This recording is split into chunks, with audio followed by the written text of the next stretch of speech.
We captured Red X! Dude, it has to be Jason Todd. Told ya, Jason Todd. Am I? Who else looks like Robin and wears a mask? In the year of 1981, the best-selling DC book wasn't Batman, it wasn't Superman, it wasn't Wonder Woman, it wasn't The Flash, it wasn't even the Justice League. Matter of fact, the best-selling DC book in the 80s was comprised of a bunch of characters that didn't even exist a few years beforehand, and a few sidekicks that, by the time the 80s rolled around, had been completely discarded. In the 80s, the best-selling DC book, and still to this day one of the most important books that DC had ever published, was the New Teen Titans. That created one issue though, because even though the New Teen Titans, as a lot of you probably know, is a team book, the leader of this team was Dick Grayson, or Robin, Batman's sidekick, which caused some problems. At this stage, DC had the most popular book being led by a character that's supposed to be a side character in what should be their most popular character's book. Robin was initially created as an opportunity for DC to reach out to some more younger fans for not just the book sales, but to license IP and to sell more merchandise to kids. Robin was not only a sidekick and a very important character for DC in its mythos, but also a very important character for DC's bottom line. So now that Robin was headlining DC's highest selling book, what did that mean for Batman? At this point in the 80s, before the release of 1987's The Dark Knight Returns or the 1989 Tim Burton Batman movie, Batman was mostly seen as a nostalgia act and more of a character of the past, mainly surviving off its nostalgia from the popular 1966 Adam West Batman show. To put this in perspective, at the time, Batman comics sold about 75,000 copies a month in the 80s, at the beginning of the 80s, whereas New Teen Titans sold 100,000 copies per issue. Already for about a decade prior to the release of the New Teen Titans, Dick Grayson as Robin was kind of more of a cameo character in the Batman books, as he had been aged up at this time and it wasn't really as fitting to the story to have another grown man running around in his underwear with Batman. So this led DC to one conclusion, with the Batman books slowly failing and wanting to reach a newer generation of kids that never saw the 60s animated series or never read the classic books from the 60s and the 70s. We needed Robin. But there was only one problem, is that Dick Grayson, in their highest selling book at the time, was already a 20-something-year-old university student. So the idea of reaching children with a Robin in the Batman books doesn't really make sense, when the whole point is the character is supposed to appeal to the kids, make him relatable to the children. Another problem was that there was already starting to be issues between the New Teen Titans writing team and the Batman writing team, not wanting to contradict each other when Dick did appear in the Batman comics, with Marv Wolfman, writer of the New Teen Titans, stating, "It was fairly simple actually. I got a call that DC really would like Robin back in Batman, and they wanted Robin to be younger. Again, because Batman really needed a partner. The nice thing was that Teen Titans, which I was still on at the time, was way outselling Batman, and I really wanted Dick Grayson, and I really loved the character. We had aged him, we had made him a real leader, we had done a whole bunch of things with him, and I didn't want to give up on Dick Grayson. And it suddenly struck me. I don't even know what happened, because it was unprecedented in comics. I said, why don't I keep Dick Grayson and you create a new Robin? That brings us to 1983, and while Dick Grayson didn't actually appear as a Nightwing until the year after, DC was ready to introduce its brand new Robin now. That leads us to Jason Todd. Readers hated Jason Todd. When Jason was first introduced, he was seen as almost a blatant rip-off of Dick Grayson, with his origin story being a happy-go-lucky circus boy whose parents were killed in a circus accident that was led by criminals, with the only original part of his character really being his strawberry blonde hair being dyed very soon after his debut, meaning that not only from a storyline perspective was he the same as Dick Grayson, but visually he was the same as Dick Grayson. This led to numerous angry fan letters directed towards DC, stating that the fans believed Jason Todd's introduction was just a way to push out Dick Grayson out of the forefront of DC, and that they were treating Robin more as a uniform than the character that they had spent decades reading up until this point. To make matters worse, this introduction of Jason Todd had almost zero impact on Batman sales. Meanwhile, Dick Grayson, still as Robin at the time, while there was a separate Robin in the Batman books in New Teen Titans, was still kicking the Batman sales ass week to week, consistently outperforming them for the months to come, even after Jason Todd's introduction. With the release of DC Comics' major event Crisis on Infinite Earths, this gave DC one more chance to make the Jason Todd character work. This is because Crisis on Infinite Earths worked as kind of a soft reboot of DC where they didn't change everything about the universe, but they were able to handpick stuff they didn't like and spin them around and give them new introductions. One of these characters that got new introductions was Jason Todd. So they basically stripped away his original origin story, which was a blatant ripoff of Dick Grayson's, and reintroduced him as a more angry and brash character.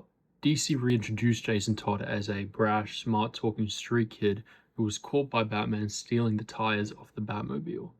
And DC at the time believed that this interpretation of the character was a lot more fitting of the more dark and grittier tone that comics were leaning into in the late 80s. Infamously in Batman 424, it is left up to interpretation by the reader of what actually happened, but it's pretty clearly pointing towards the fact that when Jason was tracking down a criminal while Batman was not around, Jason lashed out on said criminal and pushed him off the balcony. When Batman arrived at the scene and confronted him about this, asking him if he broke Batman's sacred no-kill rule, Jason sarcastically replied saying he slipped. While I personally love this moment and it's one of my favorite moments of Jason as Robin, I was not alive in the 80s, so my opinion doesn't matter to what DC editorial received in terms of fan backlash at the time. So what did the fans think of this revamped Jason? They hated it even more. They saw this version of Jason as whiny, bratty, egotistical, and the antithesis of what they believed Robin should be, and basically that it was swung the pendulum way too far to the other end. In some ways, it's similar to the backlash that people around my age had when Damian was first being introduced as Robin, seeing him as whiny, annoying, and the opposite of what the Robin role should be. So in 1988, Batman editor Denny O'Neil and writer Jim Starlin knew they had an issue. Fans hated both iterations of Jason, even the one they created that they thought reflected more of the times of the late 80s. But it was way too far into Jason's creation to just retcon him out of stories. He's been in the Batman comics for 4 years now at this point. In the late 1980s, 1900 numbers had become a massive way for companies not only to have promotions but also make money. And with DC unclear on what way they wanted to go with the Jason Todd character, they saw this 1900 number as a way not only to siphon fan opinion but also make a little money on the side. In the inside back cover of Batman issue 427, the choice is laid out to the readers. Robin will die because the Joker wants revenge, but you can prevent it with a telephone call. This was followed by DC sending press releases to multiple major news outlets to get the news out. And 2 weeks later, on September 16th, the votes and Robin's fate was finalized. This vote was finalized with a thin margin of 72 votes out of a total of 10,614 that were made across the 35-hour period. The final score was 5,343 votes to die and only 5,271 votes to live. Batman issue 428 became one of the highest selling comics of the 1980s. Batman comics continued to soar in sales even after Jason's death. And this led to DC 1 year later doing something that they thought they would never do ever again. They introduced a brand new Robin. This new Robin was Tim Drake, who first debuted only 8 months after Jason's death, but he did not become Robin full-time until 2 years later in 1991. The in-universe explanation for this time gap between his introduction and becoming Robin was due to Batman's reluctance to take on a new sidekick after Jason's death. So surely just like last time, the editorial at DC would receive huge backlash from fans seeing this introduction as a new Robin as another bastardization of the character. It was actually the opposite because the fans adored Tim Drake. In the reader's eyes, Tim Drake was everything that Jason wasn't. He was smart, he was a detective, he was charming, and most importantly, the readers believed that he earned the title of Robin. Tim Drake wasn't seen as a shell created by DC just to push out Dick Grayson. He was seen as a great addition to Batman's mythology, with an integral part of his introduction being him pleading with Dick Grayson about how Batman needs a Robin and that Batman was going down a darker path without a Robin. And eventually, once he became Robin, forming a real brotherly bond with Dick Grayson, one that Jason Todd never really had with his time as Robin. Along with this, he also had to spend a year of real life time, not in comics, training with Batman before Batman let him become Robin full time, which made him feel like a real character, that his actions and his introduction had consequences towards Batman. He wasn't just a new creation that DC was trying to shoehorn in. On top of this, Tim Drake was a modern. Tim Drake was the first Robin to actually get a brand new costume, ditching the pixie boots and the short shorts from Dick's era, which Jason also had to wear, getting a brand new, more sleek, armored look along with his own sharp Robin logo. There are literally things from Tim Drake's time as Robin that has been given to other Robins in media like movies, cartoons, and shows that no one knows is from Tim Drake. Like the Robin logo that like everyone knows, like the sharp kind of R that goes down like that, that's Tim Drake's Robin logo. The bow staff, that's a Tim Drake thing. You know, the long green pants from Teen Titans, you know, that's a Tim Drake thing. You know, these things have become so synonymous with Robin the character that no one even realizes they didn't exist until the introduction of Tim Drake, and because of how much of a smash success Tim Drake became. Tim was so popular, in fact, that he was the very first Robin to get his own solo series that spanned 183 issues. And this popularity continued into him getting his own brand new DC team, Young Justice, and later to him leading the Teen Titans just like Dick did before him, something that Jason never got to do. So where did that leave Jason in the Batman and the overall DC mythology?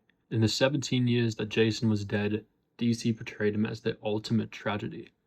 Like I stated before, the main reason for Tim actually having to take time after his introduction to become Robin was because of the death of Jason Todd, with Jason Todd's tragedy continuing to echo through Batman stories for years and years to come after his death. His Robin costume being enshrined in the Batcave is still to this day, many years after his resurrection, one of the most iconic images in the Batcave and in Batman mythos in general. There was a rule in the 80s and the 90s that floated around comic book circles, which was that there were 4 characters that stayed dead and were never brought back to life, despite how many comic characters did come back to life. Those 4 characters were Gwen Stacy, Uncle Ben, Bucky Barnes, and Jason Todd. Now we know that 2 of these very famously have come back now, but at the time when DC editorial and the readers thought that there was no way that these characters were going to come back, how was Jason written about and treated in other DC books, while readers and editors, like I said, thought he was never coming back? Now in this section, I'll kind of like bullet point probably some of the most important appearances of Jason Todd during the time he was dead, to just kind of illustrate how he was depicted during this time. In New Teen Titans 55, immediately after Jason's death in 1989, Dick is shown freaking out after finding out about it. He goes to visit Batman to console him, but the interaction turns ugly quickly as Bruce begins to become aggressive towards him quickly. This leads to Dick bringing up the fact that Jason wasn't trained properly as he was, which led to Bruce striking him. In Detective Comics 606, during a fight with Batman, Clayface takes the appearance of Jason Todd, causing Batman to lose the upper hand as he becomes startled at the ghastly image. In the Nightfall storyline, Batman is endowed with the Scarecrow's fear toxin, leading to him having hallucinations of Jason's death, causing him to break out and start beating down Joker while screaming Jason's name. In Batman Demon, Bruce, while in hell, meets a demon appearing to him as Jason in a horrific visual, with bled-out eyes, blaming Bruce for his death, with the goal of the demon feeding off of Bruce's guilt over Jason's death. In Green Arrow issue 7, while in the afterlife, Ollie briefly sees Robin Jason Todd in the distance, mistaking him for Dick Grayson, with what I think is a tragedy from the issue being that Jason spent so little time as Robin that some of the other heroes didn't even know that there was another Robin. In Underworld Unleashed, a Justice League comic, Batman is visited by the demon Neron, who offers him a deal for his soul in exchange for Jason's life, which Batman painfully has to refuse. Dead Man Dead Again issue 2, Deadman meets with Jason at the time of his death, and once Jason becomes a spirit like him and can see Deadman, Deadman confronts Jason over the death of his mother and him battling with the fact that he's dead. Joker's last laugh, after Joker mocks Jason to Nightwing's face, Nightwing proceeds to beat the Joker to death before he is later revived by Batman. Probably the most famous appearance of Jason post-death was in Batman Hush, where Clayface at the time seemingly once again mimicked Jason's appearance in a fight with Batman after kidnapping Tim.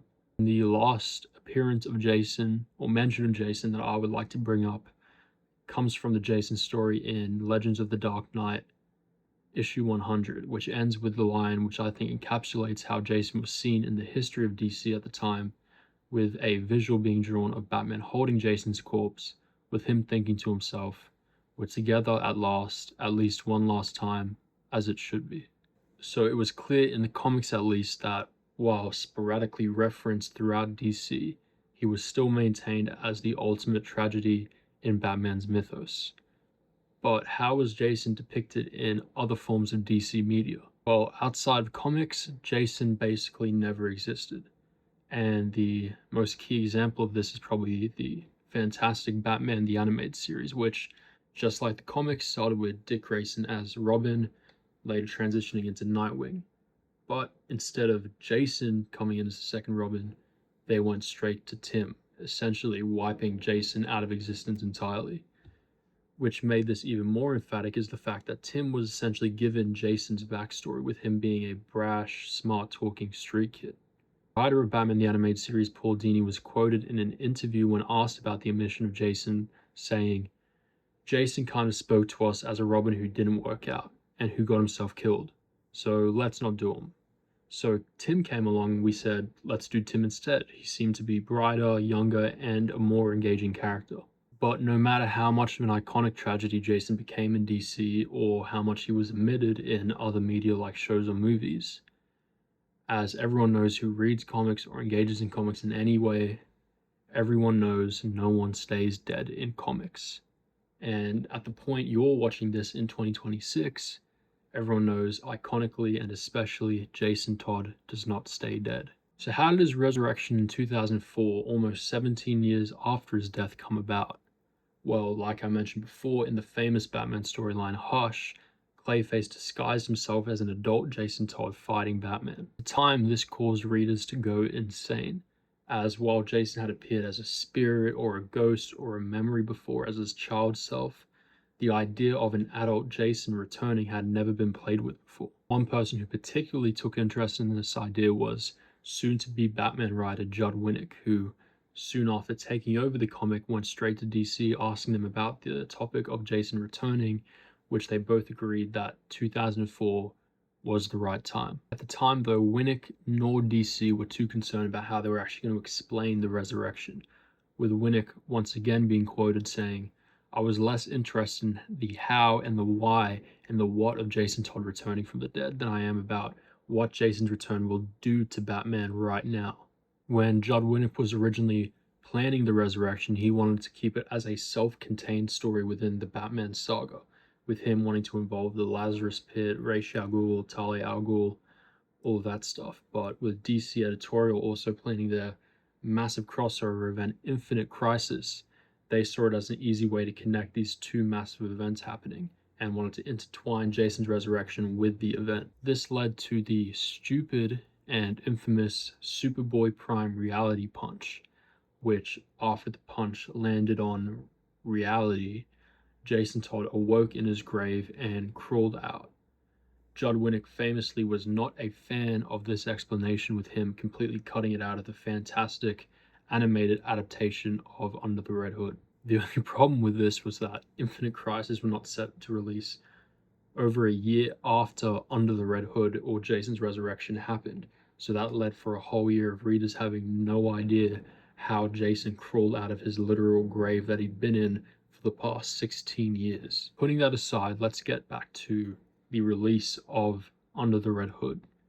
In late 2004, DC started promoting the new Batman storyline titled Under the Red Hood, featuring a new secret, unknown master vigilante who was ruthlessly killing criminals wearing the Joker's old Red Hood mask before he transformed into the Joker. DC kept the villain's identity a complete secret in all press releases and news junkets and previews, with the reveal that it was Jason coming in the last page of Batman issue 635.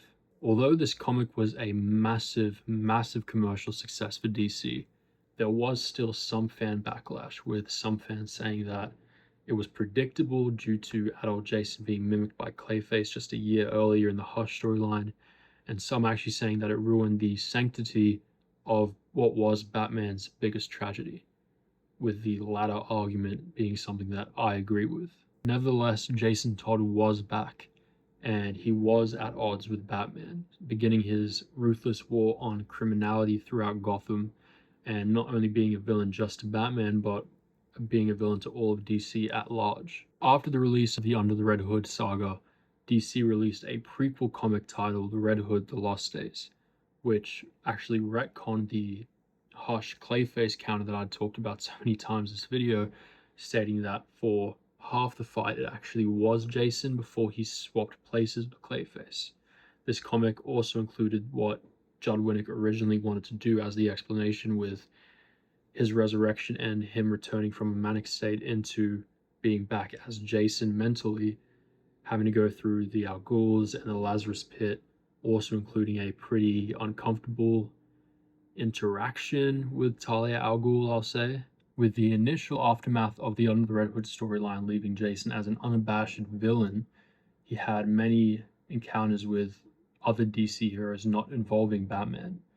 Notably, this included Green Arrow, when Jason Todd famously kidnapped his sidekick Speedy. The most impactful of these encounters was undoubtedly with the current Robin, Tim Drake. In the book Teen Titans, which, like I said, Tim Drake was currently leading, Jason Todd broke into Titan's Tower, brutalizing Tim and beating him within an inch of his life, completely mocking Tim, asking him, "Why are you better than me? You know, why did Batman see you as better than me? What makes you so much better? What made me a failure and you as this great sidekick to Batman?" Also appeared in the Nightwing book in a storyline that took place in New York City, with him imitating the hero, dressing up in full costume while slaughtering criminals brutally in an attempt to ruin Nightwing's reputation.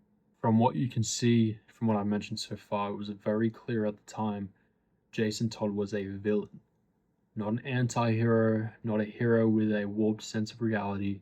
Red Hood Jason Todd was a villain. It slowly began to change over time though, with Jason begrudgingly beginning to work somewhat with other heroes, most notably Donna Troy Wonder Girl and Green Lantern Kyle Rayner in the multi-dimensional story arc for Countdown to Final Crisis. By the end of the storyline, while Jason was clearly still a dick and it did not end on good terms with the other heroes, during the story you can read and see a more tempered side to Jason, a more reasonable side, especially in his interactions with Donna Troy. This didn't last long though, as by the time Final Crisis rolled around, Bruce Wayne, Batman, was killed. And this led Jason to a realization that why continue my war against crime, killing criminals as the Red Hood, when I can do it as the Batman. Enter Battle of the Cow, which, as the title suggests, is a story about multiple heroes across Gotham vying to succeed Bruce Wayne for the title of Batman. In this battle for the cow, Jason Todd dons the Batman costume, and knowing that the other Robins would try and jump in and stop him from his mission of taking over the Batman mantle, he goes after them first, initially shooting Dick Grayson or Nightwing, calling him too much of a coward to take on the Batman mantle himself. And then when Tim tried to track Jason down for doing this, he once again beat down Tim and stabbed him in the chest, leading him to bleed out on the floor with Jason leaving. At the climax of this story though, Dick Grayson Nightwing does in fact defeat Jason Todd and take the Batman cowl for himself, with now the status quo being that Dick Grayson is the new Batman, with Damian Wayne as his sidekick, who was just briefly introduced before the death of Bruce Wayne. So it's kind of the players we have out. We have Dick Grayson Batman, Damian Wayne Robin, and now the re-establishment of Jason Todd as a villain and the main villain to this Dick Grayson Batman. After this, like I said, Jason's primary role in DC was to be the arch nemesis of Dick Grayson's Batman, with him even getting a brand new costume which was ditching the leather jacket biker look and had a much more similar look to the original Joker Red Hood costume. Along with this, you might remember that Earlier in this video, I mentioned that when Jason was first introduced, he had a strawberry blonde hair color, which is much different to any of the other Robins. Well, now this has been retconned to a just flat ginger hair, which Jason is now sporting, ditching the black hair dye. Most importantly of all these changes to Jason's character, Jason now had his own sidekick, Scarlet, who was a victim of Professor Pig and now was teaming up with Jason to take on Batman and Robin. I really love Scarlet, not just as a character on her own, but also in the ways that she reflects Jason's, not only his backstory and his tragedy of what happened to him as Robin, but also a bit of Jason's own hypocrisy. He blamed Batman so much for bringing him into this world of crime fighting and leading to his eventual death, because Batman saw something in Jason that he could fix as this brash street kid that just needed some direction in his life. He saw Scarlet as this victim of Professor Pig, as, I mean, you'll see pictures in the video of Scarlet. She had her face torn up, and he saw this and was like, okay, well now I'll be the vessel for you to get retribution if you fight this dangerous war on crime with me. This amazing run by Grant Morrison on Batman ends with, after breaking out of prison, Jason sparingly teams up with Batman and Robin to save Scarlet, with then Jason escaping the heroes as well and telling Batman that he had planted explosives all over the train line as him and Scarlet rode off into the night. This was the last time we saw Jason Todd and Scarlet before the New 52. This run was very interesting at the time, and even now looking back at it, I love this run because Jason was a villain and probably the most reoccurring villain of this run, but he was more of a villain in a moral sense. Still a villain, still definitely a villain, not an anti-hero. He was a villain, but like I said, in a moral sense, and he mirrored Dick Grayson in so many ways with his own sidekick and stuff like that. But he was an anti-hero. He was a villain, but in this run there were always worse villains, and in some ways the existence of these villains like Professor Pig in this arc proved Jason correct depending on the reader's interpretation. But like I said, the New 52 happened, and a lot of you guys might not know what the New 52 is, and the New 52 is probably one of the biggest things to happen in comics in the past 50 years, because I mentioned before that Crisis on Infinite Earths in the 80s was a soft reboot of DC. New 52 wasn't a full reboot, but it was a tough reboot. It essentially got rid of all the continuity that had taken place beforehand. Examples are Superman and Lois weren't together. Cyborg was never in the Teen Titans. Tim Drake was never Robin. He was always Red Robin. And most importantly for this video is that Dick was back to being Nightwing, and Jason Todd was now a shell of a character. And this isn't just because Jason's no longer a villain. It's primarily because Jason's just become one of the other Robins. And I have my biases towards, I would have preferred if Jason just stayed dead, but if he did come back, I would have preferred it to be as a villain in the same way that he is in the Grant Morrison, Dick Grayson Batman run, because you can play with morality there a lot more, and you can make it an interesting story where he is still a dick, he is still an asshole, but you feel sorry for this character. Nowadays, he's just a grumpy Nightwing with guns. And sure, now and again, DC will write its 50th storyline based on, Jason's killing again, and Batman has an issue with that, and now Jason and Batman have friction, and they'll fight for a bit before having to fight against a bigger threat, and then all of a sudden the status quo is back to normal, and Jason's back to being friends with Batman, and so on and so forth, repeat after repeat after repeat. And you may be wondering what I meant by Jason killing again, because isn't the whole point of Red Hood being that he thinks that Batman isn't doing enough due to the fact that he let a child die and didn't take any repercussions on the criminal that did that, the Joker. Well, that's not the case anymore, with Jason now primarily using rubber bullets because he has a truce with Batman, saying that essentially he will only kill when it's necessary, or he will only kill if the villain is, especially evil, which, that's almost every hero. Whereas pre 52 Jason was so strong in his convictions about how Gotham had to be cleansed of its criminals that he'll even kill innocents to get to his goal. Probably the second most egregious change, which I'm holding back on the first because that's a whole nother thing, but is the fact that Jason reverted back to his old costume, which is fine. I like the original Jason costume. I think it's iconic in many ways. You know, I would even argue that some days I prefer it to the Grant Morrison redesign or the Frank Whiteley redesign of the costume with, he has the leather jacket back, the biker helmet, pretty cool. Part that isn't pretty cool is the fat red bat logo across his chest.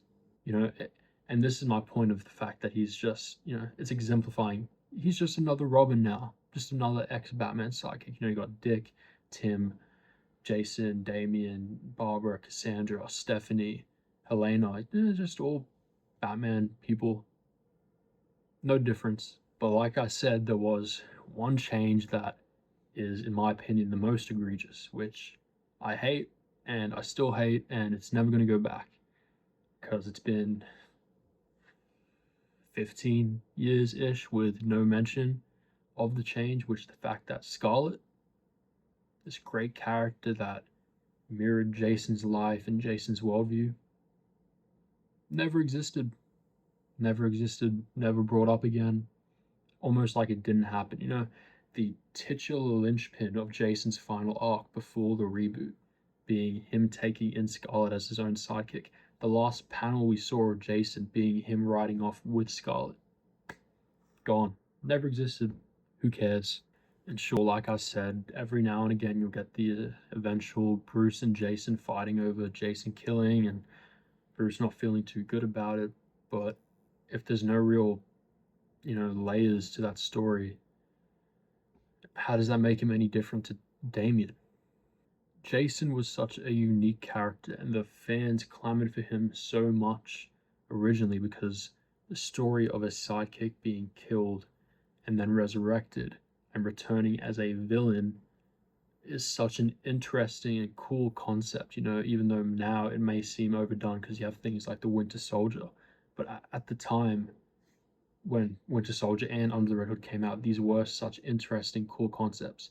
And another thing with the Red Hood that, Winter Soldier doesn't have is the fact that he becomes the antithesis of Dick Grayson Batman. Dick Grayson, a character that Jason was essentially killed in the real life for not being enough like.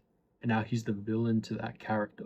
Now you can find Jason in your average Bat Family, Tumblr-esque webcomic in the family group chat making, quirk chungus jokes for all the Reddit Batman fans out there. Like that, there's literally a comic panel from the last few years. I can't remember. I think it was in the Nightwing Rebirth series where Dick was making a joke to Jason about how he should like pose like a crowbar or something, like as a joke. This was the same Dick, mind you, that in pre 52 continuity literally beat the Joker to death because of how much Jason's death affected Dick. And honestly, it's not all bad. It really isn't, because I don't know how many other people do, but I do like Red Hood and the Outlaws, and I like especially Jason's relationship with Roy Harper is, I think, a great addition to Jason's character that didn't exist pre 52. But overall, like I said, any interactions that Jason had with the Bat family is stripped of any of the nuance and layers that it had pre 52. And it feels like a real slap in the face to the character that, I read, not at the time, but afterwards, through all those issues from his introduction to him becoming an angsty Robin to his death to his resurrection to his battles with Tim Drake, to his battles with Dick Grayson, to him teaming up with Donald Troy. It really just feels like a slap in the face to all of that character progression. And it's my belief that DC made these changes on purpose, not just because the writers forgot, how to write Jason, or they just wanted to take the character in a new direction. I think it's actually a reason that DC and Marvel Comics are both, in my opinion, pretty shitty right now. And that's because I believe that DC and Marvel both right now are too afraid to write titular characters that make the readers uncomfortable. Heroes or even anti-heroes now, if they are the title character, cannot have actions or thoughts that the readers disagree with or find morally reprehensible, because we can't make the reader uncomfortable because they might not buy the plushie at Comic-Con. Green Arrow being a staunch leftist that continuously argues with Hal Jordan as they trek across America in hard-traveling heroes could not happen today. Wally West being a Midwestern conservative could not happen today. Kitty Pryde saying slurs and having animosity towards other minorities that shame mutants could not happen today. Deathstroke, who, by the way, is the villain of the story, having a really inappropriate relationship with Tara, who was a teenager at the time, could not happen today. This is because readers today, whether it's the readers themselves or the comic book editors or writers, don't want their favorite characters to make them feel uncomfortable. Jason Todd, who was literally tortured and killed as a child because of Batman, returning as a morally questionable villain, cannot happen today because he can print too much money as a sick Comic-Con variant pop vinyl. Famous writer Alan Moore, who I don't agree with everything he says, but I did agree with this, and it relates to my point in this video, described, speaking about the idea of a three-dimensional comic book character and the lack of real three-dimensional comic book characters. The idea of a three-dimensional comic book character today is just perfect human being in every way morally with a basic human problem. And Alan Moore viewed these traits, rather than being actual depth to a character, as just basic cosmetic flaws, with Alan Moore stating, they're a good guy, but they have a trouble finding, with Alan Moore stating, they're a good guy, but they had trouble finding a girlfriend. Or they had a bad leg, which apparently a bad leg is considered a character trait in that kind of comic book. So my point in relation to that quote is that rather than DC telling real stories with the character Jason Todd, stories like him subjecting Scarlet to the same trauma that he got subjected to at the hands of Batman, or him dealing with his jealousy and animosity towards Tim and Dick, or, telling stories in which he kills, innocent cops or security guards, which subjects the children of these officers or guards to the same trauma that he experienced as a child when he lost his mother or his father.